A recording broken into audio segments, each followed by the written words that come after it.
নবীজির প্রথম স্ত্রীর নাম ছিল হযরত খাদিজাতুল কুবরা।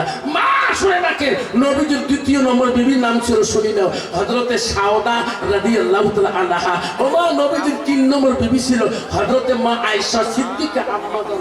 নবীজির চতুর্থ বিবির নাম ছিল হযরতে জয়নব রাদিয়াল্লাহু আনহা। নবীজির 4 নম্বর বিবি ছিল 5 নম্বর বিবি ছিল হযরতে হাফসা রাদিয়াল্লাহু তাআলা আনহা। নবীজির 6 নম্বর বিবি ছিল হযরতে উম্মে সালমা। নবীজির 7 নম্বর বিবি ছিল হযরতে উম্মে হাবিবা। নবীজির 8 নম্বর বিবি হযরতে মাইমুনা। আর নবীজির 9 নম্বর বিবি হযরতে সুফিয়া। নবীজির 10 নম্বর বিবি হযরতে রায়হানা। নবীজির 11 নম্বর বিবির নাম ছিল হযরতে মারিয়া। নবীজির জীবনে একত্যাগে 11 জন স্ত্রী চলে যায়, কোন স্ত্রীর দ্বারা নবীজির জীবনে ব্যথনা পায়, কষ্ট পায়নি। জনগণ সুবহানাল্লাহ, সুবহানাল্লাহ। বর্তমান যুগের নারীর দ্বারা একটা বিবির দ্বারা স্বামীরা কষ্ট পায় না, না পায়? জনগণ পায় না, না পায়? কত পায়রে বা, কত বউ নাকিটাকে স্বামী ঢিকি ফেলায়, আনায় টানায় এমন ঢিকেন ঢিকে নাকের সেনা পর্যন্ত ফাটে ফেলায়। ঠিক না বেশি? কত বাবা, বউ যদি নাক ফাটে ফেলায়, কোন বাজার থেকে মোর বউ নাক ফাটাইছে, যখন কবে বুদ্ধি কয় তাকে আফসার হতে যাচ্ছে, তাই বলো বউ বলছে ফাটাও আজকে। ওই যে মাঝে মাঝে ঝিঁকিয়েছ বাবুর বাবা বললে মারা তুলি ফেলেছে, 3 মাস থেকে আওয়াজ নেই, বউ তুই কর সবার সঙ্গে গেছ। মাঝে মাঝে কত ঢিকেন গাছা ঠেঙা দিয়ে বলতো ডাঙা আনায় টানা, কাউ কোনোদিন কয় নাই। এলে কথা শুনি বউ কইতে থরথরে কাঁপতে লাগছে, বাজার শান্তি নাই। তোমরা ওয়ার শনি বাড়ি আসছে, উনিও আসলো নামাজ জুমে গেল, উনিও 2 রেখা নামাজ ধরতে হবে, 4 রেখা পড়ি আসো বসি যে ঘর ধরছে বউ দৌড়ি দিয়ে ঠ্যাংকে হাত ধরবো, মাপ দেও, কি করছো করছো দিল টক করি মাপ বেচা সাদা নানো মাপ দেয়। আল্লাহ দিলে আজকে 3-4 বেগে ভাত যাবে, তাও পেট ভর না, কাগজ যন্ত্রণা হয়েছে। তুইও তোমার খানার বেটি কোন হোস, তুইও তো কালকে 4 বছর ওয়াশ শুনছিস। দিলে ভাই মাঝে মাঝে মোক কয়া গেছে তোর বুয়ো মোক রাতে রাতে ঘুরে, তুই মাপ নিস না? মুই মাপ নেন, মোর মাও মরে গেছিল, ওর বাবাটাই মাপ নেয় না। মোর বাবাতেই মোর মাপ বেশি পাওয়ারফুল, গুলো কোনো সমস্যা মোর মাপ সবাই কেন বাবক চলে না। তোর এখন ঠিক না বেটি? মা যদি ভালো হয় মেয়ে ভালো হবে, মেয়ে যদি ভালো হয় রে মা ভালো হবে, মাস্টার যদি ভালো হয় ছাত্র ভালো হবে, ছাত্র যদি ভালো হয় মাস্টার ভালো হবে, ইডি যদি ভালো হয় ফার্মা ভালো হবে, ফার্মা যদি ভালো হয় ইডি ভালো হবে। এমন জাতের কচু আছে অল্প জালে সিদ্ধ হয়, এমন জাতের মেয়ে আছে অল্প কথায় বুঝিয়া পায়, এমন জাতের কচু আছে অল্প জালে শেষে না, এমন জাতের মেয়ে আছে অল্প কথায় বোঝে না। বাপ ভালো তা ছেলে ভালো, বাপ ভালো তা ঝি, গাই ভালো তা বাছুর ভালো, দুধ ভালো তার ঘি। ঠিক না মিঠি? আমার নবীজির 3 নম্বর স্ত্রী ছিল হযরত মা আয়েশা। নবীজি বাড়ি আসলে আয়েশার একটা বিশাল গুণ ছিল রে মা। কি গুণ হুজুর জানেন কি? আয়েশা কে ছিল মা তুমি জানো না, ওনার বংশ খবর তুমি জানো না। আয়েশা ছিল পৃথিবীর সর্বপ্রথম রাষ্ট্রপতির মেয়ে, সর্বপ্রথম খলিফাতুল মুসলিমিনের মেয়ে। আয়েশার বাবার নাম ছিল হযরতে আবু বকর। আবু বকর হলো পৃথিবীর সর্বপ্রথম রাষ্ট্রপতি, রাষ্ট্রচালক। মা আবু বকরের 2টা মেয়ে ছিল মা।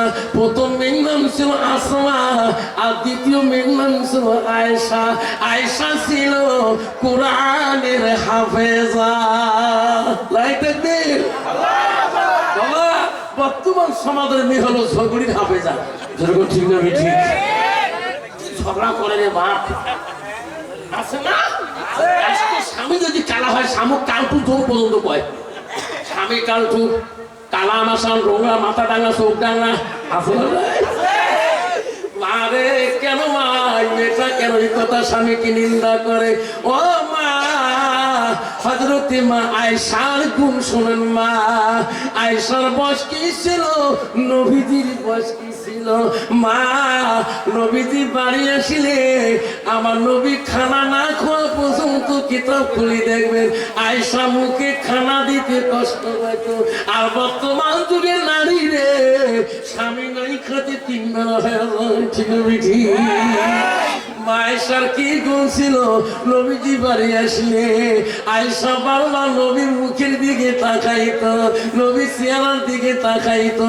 নবী বলছে আয়েশা রে ও আয়েশা আমি বাড়ি আসলে তুমি আমার দিকে কেন তাকাও, আমার মুখের দিকে কেন তাকাও, আমার হাতগুলো তুমি কেন বোলাও? আয়েশা বলছে গো নবী আপনি যখন দিনের দাওয়াত দিয়ে বাড়িতে আসে আপনার চেহারাটা দেখলে আমার আয়েশার কলিজাটা ঠান্ডা হয়ে যায়, যতবার তাকাই অতবার আমার মনটা খুশি হয়ে যায়। কন্ত বাবা বর্তমান যুগের নারীরা স্বামী বাড়ি আসলে কোনোদিন স্বামীর মুখের দিকে তাকায় নাকি? বাড়ি বাড়ি আসলে দেখবে ওই বউটের মুখ ভাদর মাসে কালা মুখ। ঠিক আছে ঠিক ভাদর মাসে মেঘগুলো কেমন কালা তো বউয়ের মুখ হলো কালা। ঠিক না ঠিক? আমাদেরা নবীদের কত স্ত্রী গুণ ছিল মা শোনেন। আয়েশার একটা আঙুলের রূপ যদি পৃথিবীর নারীরা দেখতো, একটা আঙুলের রূপ যদি নারীরা দেখতো পৃথিবীর নারীরা স্বামীর সাথে কোনোদিন অহংকার করতো না। বাড়ি হযরতে মা আয়েশা তো গুণবতী নারী ছিল মা। নবীজি বাড়ি আসলে খানা দিত তাড়াতাড়ি, দেরি করতো না। নবীজি খায় আমার নবী নাইটাকে আয়েশা নবীর সাথে বসে খায়, নবী খুশি হয়ে যায়। আয়েশা নবীর পাতের গোশগুলো আগে খেয়ে ফেলায়, আর গোশ খেয়ে হাড্ডি রাখি দেয়। আমার নবীজি আয়েশার কামড়া হাড্ডি খুলে আমার নবী চুষি চুষি রস খায়। আয়েশা গিলাসে পানি আগে খায়, আমার নবী দেখে আয়েশা কোন দিকে পানি আগে খায়, আমার নবী সেই দিকে ঠোঁট লাগে পানি খায়। আয়েশা বলো গো নবী গো আমি গুজ গেলে খেয়ে হাড্ডি রাখি দিলাম, আপনি বিশ্ব নবী হইয়া আমার কামড়া হাড্ডি কেন খাইলেন? ও নবী আমি যেদিকে পানি পান করলাম আপনি ওই দিকে কেন পানি খাইলেন? নবী বলে আয়েশা রে তোমার কামড়া হাড্ডি যদি আমি খাই, আমার কামড়া হাড্ডি যদি তুমি খাও, আমার যেদিকে পানি খাবো তুমি যদি সেই দিকে পানি খাও, আল্লাহর কাছে সেই পানিটা রহমতের পানি হয়, আর সেই গোশটা রহমতি গোশ হয়। আমার উম্মত উম্মতিরা দুনিয়ার বুকে স্বামী স্ত্রী এইভাবে খাবে আয়েশা, আমি রাসূলুল্লাহ খুশি হয়ে যাব। দুর্গা সুবহানাল্লাহ, দুর্গা সুবহানাল্লাহ। বর্তমান যুগের নারী স্বামীর আইতে বস্তু খায়। কাকু আফসা মামা কাছে স্বামী ছাড়া বস্তু খাওয়া খায়, তুই কোষ খাওয়া যায় যে বিড়ি খাইব চেহারা সারা মুখ দিলা যখন ঠিক না ঠিক খাসিনের টাকা খান না মোটে দুলে ভাই আছে ভাই সে বছর পুলিশে তাড়ি করে বগা বলু ভাইজি বিড়ি বিড়ি করি হাই প্রিয় না মাঝে মাঝে ফ্রিজের মারা মুখ সারা ভাইজি ভাত খায় না যখন ঠিক না ঠিক মা বলে শুনি না খাই তোমার স্বামী ব্যক্তিত্ব কিন্তু কোনো বিকনা পুরুষের সাথে খানা খাও ওই দিকে খানাটা তোর জন্য খাস হারাম হয়ে গেল। কত যুবক আছে বাবা, একলা মেয়েদের দোষ না, একদল যুবক আছে বউ যদি কানা হয় কানা বউর সাথে উঠে বসে করে না, ধরে কোন ঠিক না ঠিক? ওই ছেলে পালা বউ ছাড়ি দিয়ে মামা শ্বশুর বেটি ফুবে শ্বশুর বেটি নানা একে কত না একে উঠি উঠি দই সিটের মাক্কা মাকে ধরে কোন ঠিক না ঠিক?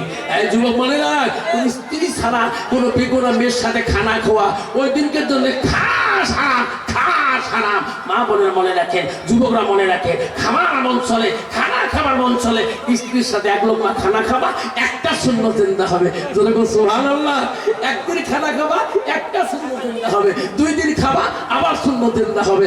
আল্লাহ রাসূল বলছে ওই বাড়িতে মহব্বত বেশি পয়দা হবে। যদি কোন সুবহানাল্লাহ। মা বলে না আপনারা তোমাদের কষ্ট হয় নাকি? মা যদি কষ্ট হয় আমার মা বলে শুনি রাখো আম্মারা বিশ্ব নবী রাসূলুল্লাহ স্ত্রী হযরতি মা আয়েশা ও মা নবীজি কি বললেন ওয়াতা বালাহা তোমার স্বামী যখন তোর বাড়িতে যাবে মা বলে না শুনি রাখো মা আল্লাহ ওয়াজাউজুহা আলাহা রাদি, তোমার স্বামী যদি তোমার উপরে রাজি খুশি হয়ে যায়, মা নবী বলল দাখালাতিল জান্নাত, সেই মেয়েটা সর্বপ্রথম জান্নাতে যাবে।